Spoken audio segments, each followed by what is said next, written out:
Yo, good day, gents, and welcome to another episode of Father's Fire. My name's Jody Sedrick, as you know, and every week we get together to explore the joys, the challenges, the triumphs, the sorrows, and yes, the fun of being a dad. And the adventures are always moving and shaking.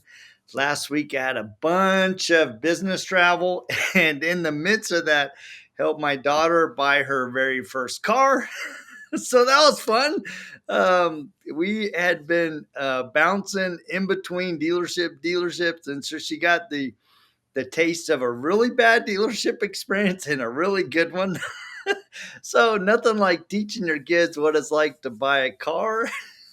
And the funny thing is, that's actually the third car I bought this summer with my kids. So, yeah, they're at that stage in their life where they're off and moving and they're adulting. So, guys, last week we had a fantastic conversation with Chris Miller.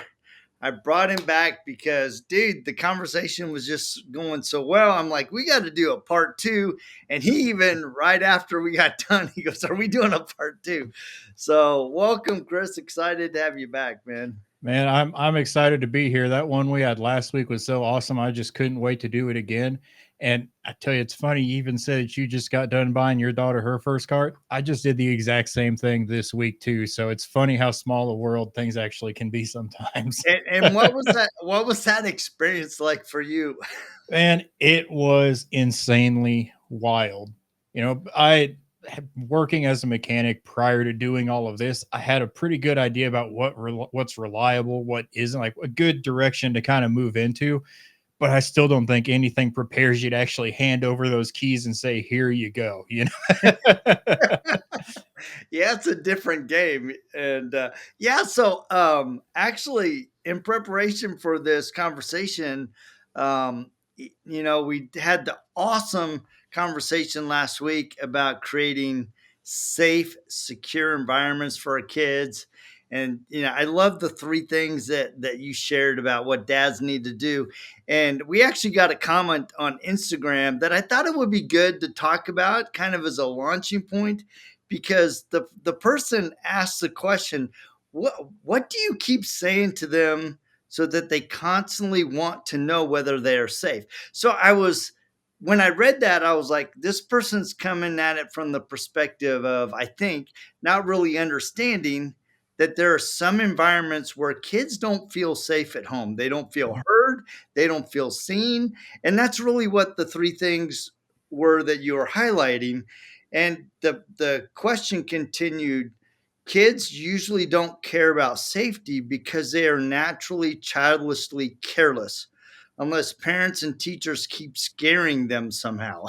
And then I'm like, all right, well, on that second part, I'm like, well, maybe this person is talking about those helicopter parents that as soon as they're about to do something risky, they come in and they go, don't do that, right?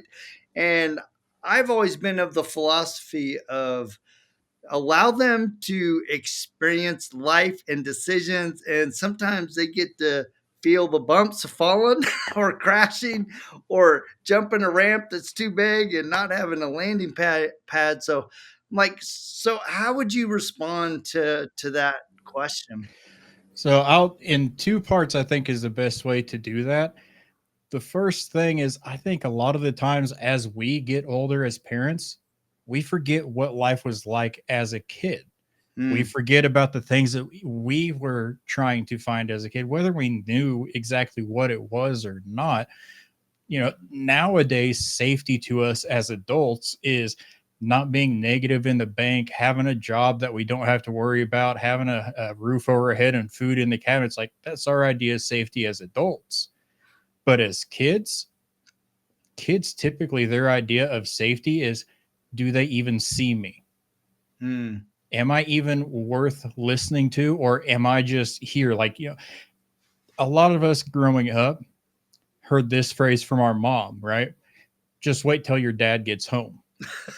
Yeah, I I know don't what know, that man. felt Like, that did not make me feel safe as a kid. That made me like, oh crap. Like that scared me yeah. whenever I heard that. I didn't feel safe. The interesting thing about that comment, though, and this is this is where things start to go just a little bit deeper, is the way that we even make kids feel safe. It's not the things that we actually say, it's the things that we do whenever they're watching, when they're not watching. We kind of went into that a little bit last week, but it's our actions that show them if they are safe around us or not. Do we instantly jump to reaction, or do we actually hear what's going on? Do we try to connect with them? That's really, really a huge key aspect, the connect versus the correct aspect. Yeah, I think sadly, there are a lot of homes where dad is an explosive tyrant. And so the entire household is walking around on eggshells, trying to make sure that dad is feeling respected, that dad's feeling honored, and nobody dares step out of line because dad explodes into rage and comes down with just a hard fist. And so Mhm. this feeling of tension is always underlying. And so the kids are walking in their very own home, and not feeling safe. Yeah, they cannot express themselves. They can't be who they want to be, who they feel like they need to be. They can only be the version that dad deems is okay. Now, the thing is, though, like I've had a lot of guys like, well, does that just mean I'm a lost cause? Like that means I'm just a bad dad then, right? No, not even. Like that's the farthest thing from the truth, because bad dads don't ask questions like that. Good Oh, dads do. I like that, right? Bad dads don't ask those kind of questions Yeah. because good dads are asking the questions of, like, oh man, what could I have done better in that situation? What kind of environment am I creating, not only with my kids, but also with my wife? And are they feeling an atmosphere of security, of presence, of safety when I walk in the door, right? Mhm. Because let's be honest, some homes, when dad walks in the house, the entire temperature changes. Yeah. And that, so what would you suggest, or what are your recommendations for dads, especially dads who just have a temper, right? They go off at the slightest little thing. So this may go a little bit deep on here, but it's the same process that I use because I used to be that dad. Mm, I used to be the one that came home and was angry and pissed off and had no idea even why. I didn't even know why I was that way, you know. After doing work of my own, I realized that I actually wasn't angry. That's just how everything going on inside me was expressed. mm. It really boiled down to, myself included in this, most men are taught they can only either be angry or withdrawn. And those are the only two things that they get to express. So, 9 times out of 10, when a guy is angry, that's actually him crying on the inside. He just doesn't know how to express it.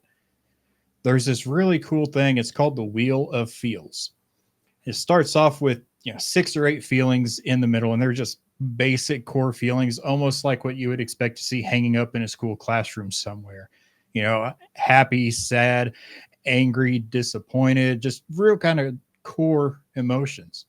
And then it branches off from those into a second layer that's about 5, 6 words that describe even further. And then again for a third row. So by the time you're all the way at the end, you're really starting to understand, wait a second, this actually isn't anger. This is disappointment, or this is shameful, or this is, I mean, honestly, this is ecstatic. I don't even know what it is that's going on inside. I just know that, honestly, by this time I bring feelings out, people get onto me for it and say I shouldn't feel that way. The only time they don't is if I'm angry or completely just gone. So how do we help men unpack the real emotion, right? Because from a very young age, we tend to, especially with our boys, tend to, oh, it's not that bad. Man up, get Mhm. over it. And we never teach them to recognize that these feelings are real, they're raw, they're legitimate, and we've never really taught and empowered men to feel emotion as well as work through emotion. So, how can a man, that's in his 30s, 40s, 50s, that's had all of these emotions just suppressed and squashed, how can they, what are some tools that they can use to unpack that? The biggest tool that I can go with is it's at the bottom of every page of everything that I put out there. You go first. It's really that simple when it comes to it, because how can I teach my boys how to handle their emotions if I don't have a hold on mine first? And then that brings up the question that you're asking, how do I even do that to begin with? If we pull things back just a little bit on this and we start asking ourselves, who do we even hang around in our personal life? Do we have other men that are around us? Do we have other men even that are trying to better themselves? Or do we hang out with people that whenever you say something along the lines of, hey, how's it going? Oh, living the dream. Is that all that we hang around with ourselves? If Yeah. that's the case, like there's not a lot of stuff going on there. There's not a lot of communication. You don't really have good men in your corner. You just have somebody else that's just as miserable as you are. Chances are it's kind of like you're holding hands just down there at the very bottom of the hole saying, this is fine. It takes a bit of a drive. And that's where I say good dads ask the questions like what the guy put in Instagram. Guys like that know that there's something more out there for them, something out there more for their kids. So then it just comes down to, where is my circle at? How do I find this? How do I start getting better at being a dad? How do I help my kids not deal with the same curses that I had passed down to me? Now, of course, it's going to be pretty obvious for me to say at this point, well, you just come and join a group like mine. That's kind of the obvious answer you go with if you're somebody that has a group like this. But I don't want to just stop with that, because really, any group that guys go and join that is trying to better themselves, that's already a step in the right direction. Yeah. Whether it's with the group that I run or whether it's with a different group out there, whatever it takes to be a better man for your kids, go do it. Yeah. And there's so many good programs out there, right? But I think a lot of times we don't have the courage to go, you know what, I really need help. Mhm. So who in my community, who in my network, who that I don't know is doing something out there that can help me? Because some men struggle with pornography, some with anger, some with emotions, some have deep, deep trust issues. And I like that you said, a lot of times we just dismiss our emotions living the dream. A lot of times when I'm having a really tough day and somebody asks me, how's it going, I'm like, you know what, I'm hitting a lot of foul balls and I'm not rushing the mound. So that's a good thing, right? But even on that, I'm making a tough day into a joke, right? Mhm. And I think a lot of men, we tend to wear masks, right? We can wear a mask of a lion and everything's courageous and we got it, right? And but we can also be, the mask of a gorilla, where we're always puffing our chests and yelling at people and demanding. But some of us are just slobs, we wear a mask of a pig, right? And we've almost taken on that whole mantra in our whole life, and we never step back and go, all right, what are the masks that I'm wearing?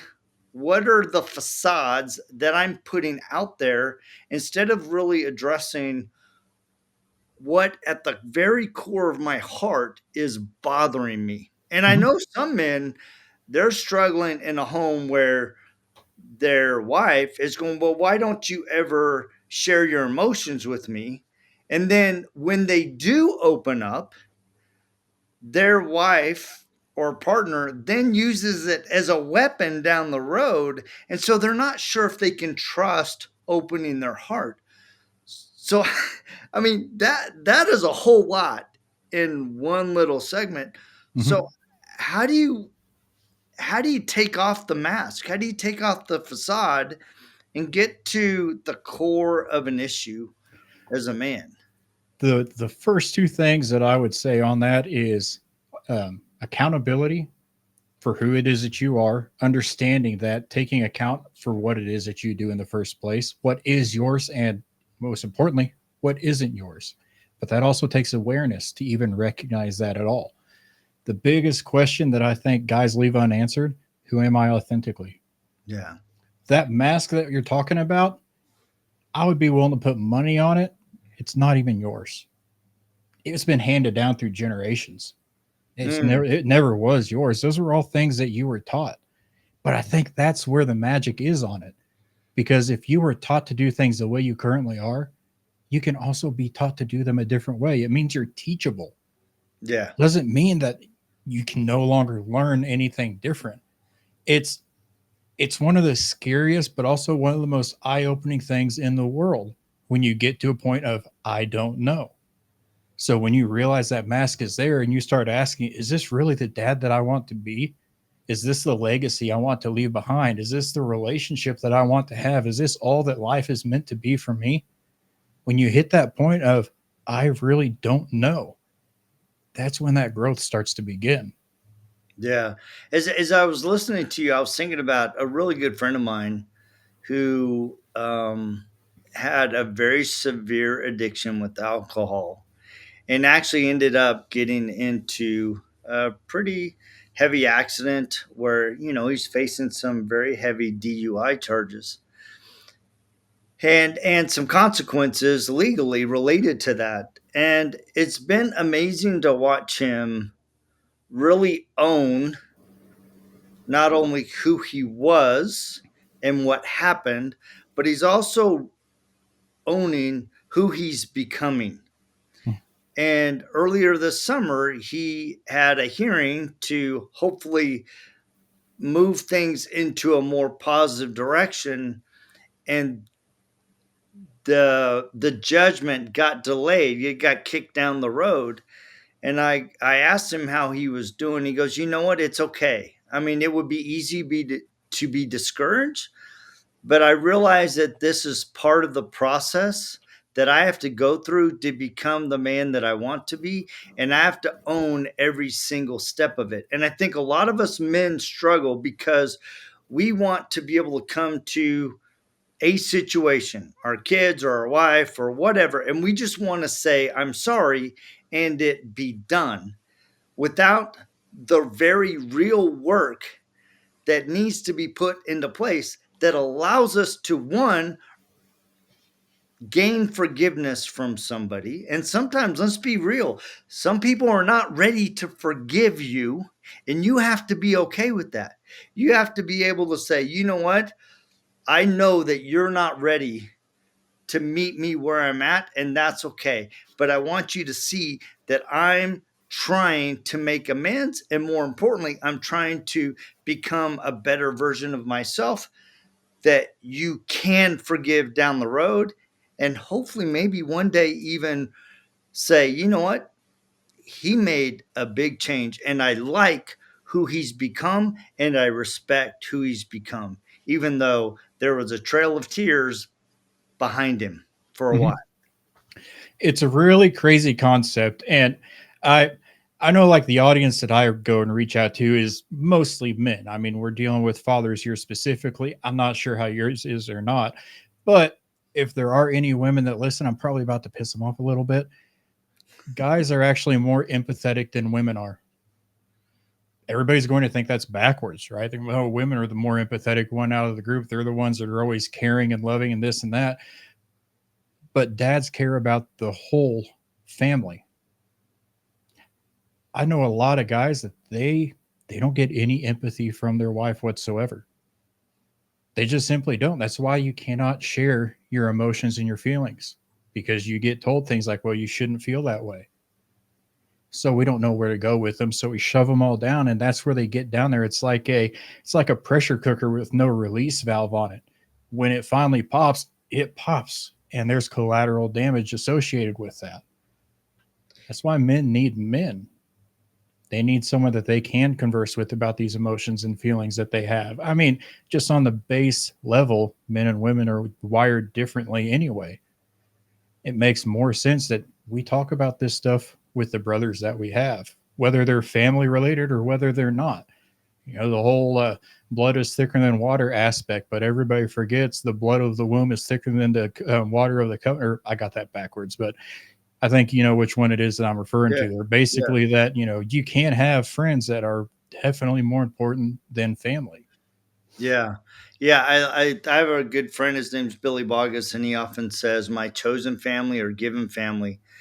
And a lot of men have a chosen family that they know that their heart, their emotions, their story, they can trust them with that story. And I think there's an important message there for women who might be listening, because I know of men who have opened their heart and shared something very intimate with their significant other, and they were either laughed at, or they that was used later down the road against them as a moment of weakness, and or it's like, well, you shouldn't feel that way because men don't feel that way. It was like, wait a sec, you just asked me to be open and vulnerable, and yet you're dismissing how I'm feeling. That's not fair. Mm-hmm. Right. So if you want me to be vulnerable, you have to be entrusted with what I'm sharing with you. You have to be entrusted with my heart and my pain and every aspect of me. It can't just be, everything that you expect. And I think that's where a lot of tensions happen in a relationship, is that there's a failure in expectations Yeah. instead of growing together through the journey of becoming. Yeah, it creates a covert contract between two people that are involved because expectations don't get relayed to each other. That expectation that nobody talked about didn't get met. And then we start building resentment because of that. But we never even talked about it in the first place. So it's really a twisted thing that kind of takes place in that aspect. But I think that's why it's so important that guys have other guys that they can talk to, because when these issues do come up, if I am feeling off about something, my wife isn't who I want to go to with this stuff, because what my wife is wanting to see from me is the same thing as my kids a lot of the time: safe, seen, heard. If I am showing moments like that, she's probably going to feel like she has to take on the role of the man, of the leader, of the provider, and help fix the problem. So the only way they see that is, okay, well, you shouldn't feel that way. You're right. I shouldn't feel this way, but I do feel this way and I don't understand why. So when I do this, I go and talk with the brothers that I have. I figure it out and I tell my wife, hey, this was something I was having trouble with. And I found out it came from here, but it's okay because I have it figured out now. And this is where I'm going forward. Yeah. That hits across all bases. And there's an important thing there that I think is rare in relationships, where a man can feel safe, seen, and heard with his wife or with Mm-hmm. his significant other. I honestly am very blessed. My wife and I can be very open and direct with my wife. We have great conversations. We can be very authentic and raw. But I recognize, especially with my work with men, that a lot of men, when they open up, they are one of those three things. They're laughed at, they're dismissed, or they're treated as, oh, well, you're not man enough. I thought you were a man. And you women have to understand that if you want us to be open and you want us to share our hearts with you, then you have to be entrusted that you will respect that and honor it and guard it, right? Just like you expect us to be the guardians of their heart, of your heart, you need to be the guardian of our hearts as well. It really comes down to this. It's the same thing for women as it is for men. If I'm over here saying, well, no, it's not your fault that you're not doing these kind of things as a dad or as a husband or as a man. You weren't taught that. It's Hmm. okay. Like, you didn't know. Yeah. Same thing for women. You weren't taught how to be that way for a man, for a husband. You didn't get taught that growing up. So you just didn't know. But then the question becomes, what are you going to do from here? Are you guys going to choose to grow together and have a healthy tree, we'll say? Or do you get up a little bit and the branches start growing out from each other and now you're not even connected because you don't want to grow with each other? One of the things that I like to say is stop fighting with your spouse and start fighting with your spouse. Don't fight at each other, fight with each other. Mm, mm. I like that. That's deep, right? Because you think about the imagery of an army or a sports team or whatever, they're fighting to win with each other. Mm-hmm. They're not fighting against each other. When you have disagreements and unbalance in a team, you cannot move the ball down the field, right? But when you are fighting shoulder to shoulder, arm in arm, all of a sudden the dynamic changes, and all of a sudden you're making these exponential moves as a team, as a couple, as a family. Absolutely, and I'm glad that it's kind of gone this way with the conversation we're having. Because if there's anything that we've all learned over the past week and a half, people need to understand how to have disagreements. They're healthy, they're needed, but it's not just argument all the time. Yeah. Disagree with your wife, disagree with your husband, but do it healthily. Challenge each other to understand what somebody else is seeing instead of challenging to see who is right. Have these talks. Yes, they are important to see where each other is at so you can grow from there. If you don't have disagreements, your house is just an echo chamber and there is no growth whatsoever. Mm. The imagery of a home being an echo chamber, I've been in those homes. You walk in and there is this uncomfortable silence among everybody. And everybody's not quite sure what to say or how to move.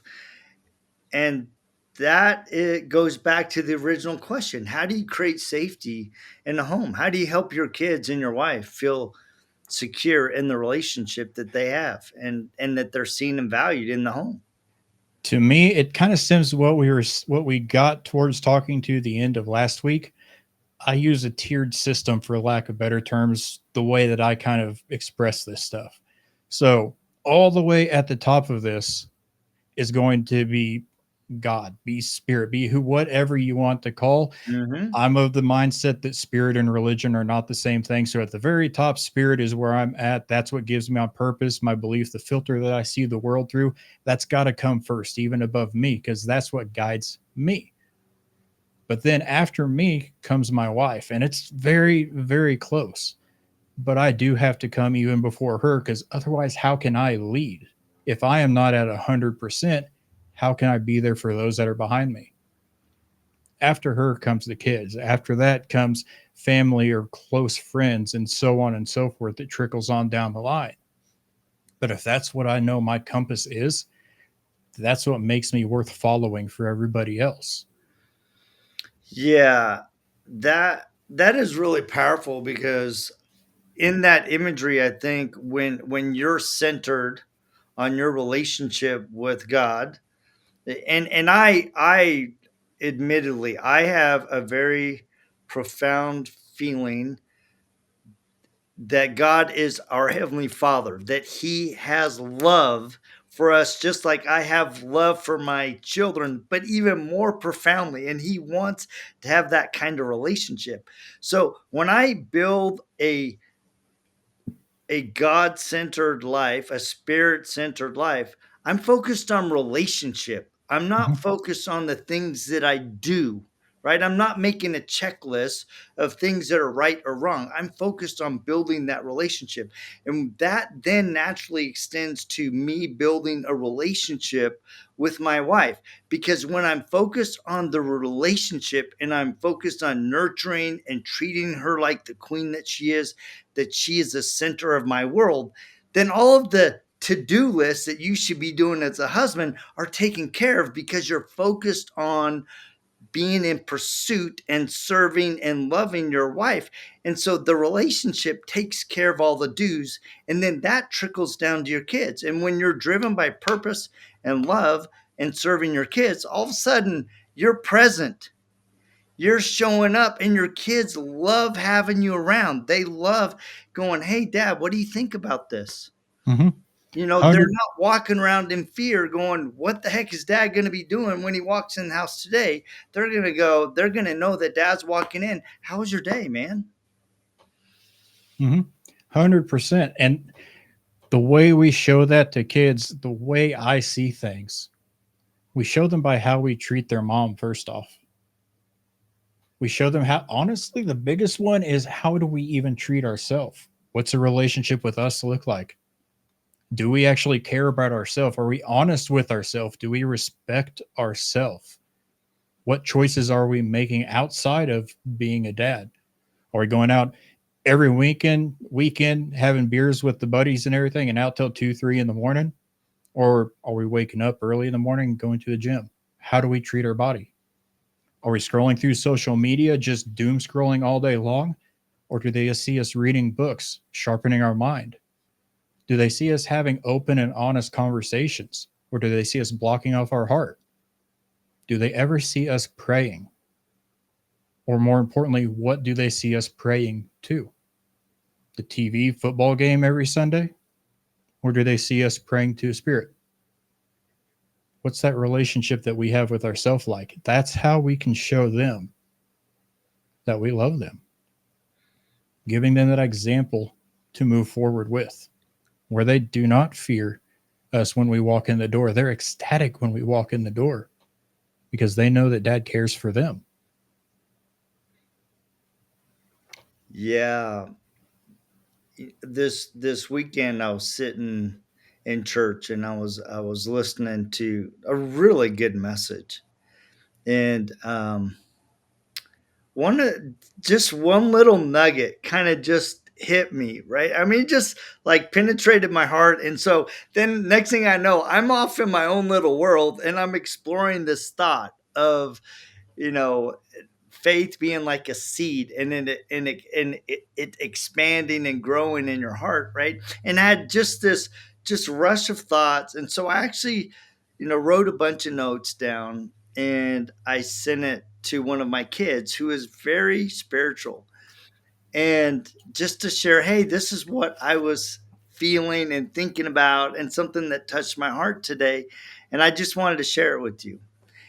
And it's funny because today I got a text, and this person said, "Oh, Dad, I'm so sorry I didn't respond to you yesterday. I really love the thought, and I neglected to get back to you."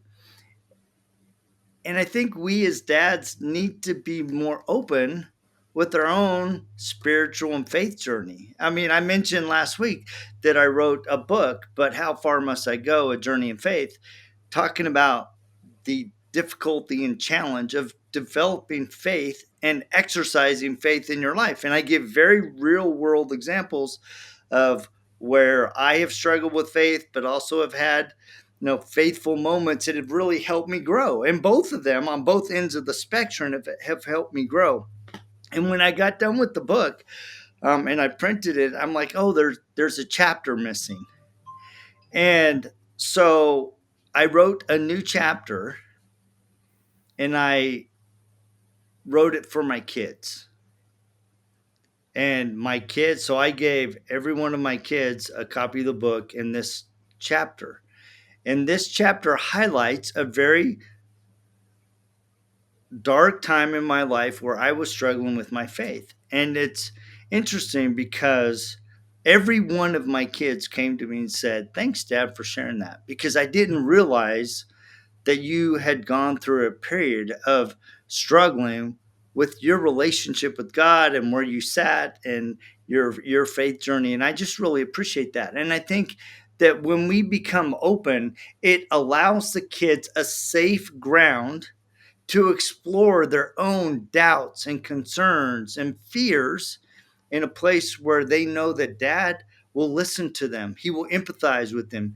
He'll give them his perspective and experience when asked. And I think a lot of us dads, we tend to just charge Mhm. forward and, oh, let me fix it, let me solve it, let me share with you what I've learned, instead of stepping back and allowing your kids the opportunity to ask the question, to explore the question, and wrestle it with the question over an extended period of time.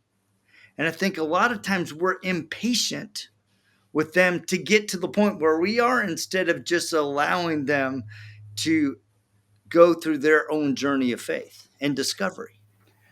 I think you're hitting it pretty right on the nail, man. The the best way that I heard it explained to me, and it was a conversation between myself and two other mentors that I've had in my life. And the first part of it, it was kind of funny. It's why it always sticks with me because it made me chuckle like a little 12-year-old again. Was how many of us are walking into our home and telling our kids what they should be doing? You know, we walk in, well, you should be doing this, you should be doing that, your grades should be up here, you shouldn't talk to your mom that way. We walk into the house and we should all over ourselves. That Mm, was the part that made me giggle like a little 12-year-old. I mean, I can't help it. But we also got to a point in that conversation where we began talking about really three different roles that we take as fathers. And we kind of boiled it down to a postman, a policeman, or a bemused observer. Now, the postman, all he does is he just delivers the information, delivers the news, goes on his way. The policeman comes in, he's like, "No, this is something enforceable. Like this is not something that we do in this house. You know, like crossing a boundary or a border, there's consequences here. We explain that." The bemused observer, he just sits back and just kind of gets a chuckle out of it whenever his kid does something stupid. And we have to be all three. But more yeah. importantly, we have to know when to be all three. You kind of was talking about that earlier. Sometimes we have to let our kids make those mistakes because that's how they learn. If we helicopter over them all the time and stop them from any kind of harm, any kind of loss, any kind of hurt or pain, whether it's physical, emotional, mental, whatever it is, they're never going to grow. It's needed to have that stuff in life, even at the ages that we are. We still have to. That's really the purpose of pain, the purpose of loss. It's to help us grow and become something better. You know, I like to tell guys that failure, I don't see any such thing as failure. I see it as feedback. The only way Mm, you see it as failure is if you choose to see it as failure and let that define what you did. But no matter what the situation is, there's always a silver lining to it. You know, we like to talk about it in the group that I'm a part of outside of my own organization. Is this happening to you or happening for you? Which way are you going to view it? yeah. I love that, man, dude. I always love our conversations. They get so deep, man, and these are the kind of conversations that we need to be having as men, right? To go deeper than the surface level of how are you? Well, I'm fine. No, you're really Mhm. not fine. We're all really not fine. We're all kind of in this messy middle, and we're trying to figure out who we are as Mhm. dads, and we're trying to heal from the past as well as move forward in a positive direction. And is there maybe one or two last thoughts based on our conversation today that you think might be important in closing? I got two of them I can bring up for you. The first one, if dads could just get out of the way of their own ego and realize that ego is not your amigo, we could have conversations like this in person with everybody that we know. We could do all this stuff and go beneath the surface layer, but we let that ego get in the way. We start coming up with this, well, what are they going to think of me if I'm this way or if I think this? We start making these assumptions and then we bottle it all up inside. And next thing you know, we're walking around the house going, I sound just like my own dad. The other piece that I would give you guys on this, because I know that with this past conversation, a lot of it is kind of pointing towards being in a relationship with your wife, but not everybody is that way. No. The way you still have that relationship matters greatly. Even if you are no longer in a relationship and it's your ex-wife and you split custody with the kids, oftentimes that relationship is even more important because you're still showing your kids who you are by how you treat their mom. So if you're in a co-parenting situation, yeah, biggest thing, don't be talking trash about the other parent. Don't be forcing that on your kids and making them pick sides. They Oh, still need parents that are on the same page so that way they can become great. Don't make them pay for your guys' mistakes. yeah. I wish there were more couples that were estranged that would hear that message because, dude, I watch so many people that have gotten divorced, and dude, the trail of pain and sorrow and frustration and tears that they continue to create even though they're separated is it's not helping your kids. It's not helping them heal because they're seeing that mom and dad are continuing to fight instead of going, you know what?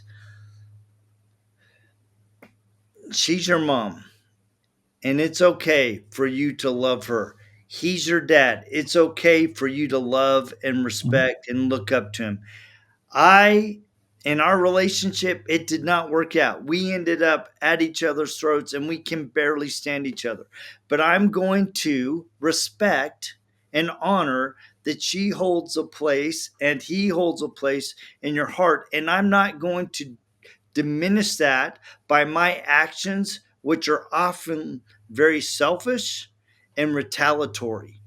So let's figure out. I mean, we could have a whole new podcast just on that. And probably it would be good to bring some divorcees in and say, all right, guys, how have you worked through these? Because I watch so many people and it's just continuing the pain that was happening before you got divorced.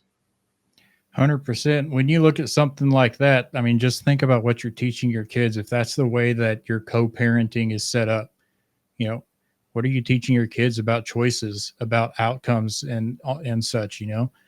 Every choice that you make, every way that you decide to treat mom, whether you're still living in the same house or not. I'm not even going to say whether you're in a relationship or not because you're still in a relationship. I mean, get over yourself. You have kids together, you're always going to be in a relationship. It just looks different. Just looks different. Yeah, I was in a very deep conversation with a young man, and we were talking about his parents' divorce, and I asked him how he was doing and how he was coping, and this was about a year and a half after they gotten divorced, and he said, I've realized that you have to opt into a relationship, you have to opt into love. And I was like, "Oh, wow, that is deep." And at first I was kind of like, "Oh," he was kind of discouraged by what he was seeing, but then he followed it up with, "You have to choose your relationship every single day." Mhm. And that did not happen in my home, and I hope that I take that lesson moving forward. And I love the wisdom of that because it really does require you, whether you're in a good relationship or you've separated, how you choose to move forward and act and respond. Dude, it sets the tone for everything in your life with your kids and your family. Yeah, comes back to what I was saying a few minutes ago. I mean, no matter what, you're going to be fighting. Choose what you're going to fight about, though. Are you going to fight at each other or are you going to fight for your kids' future together?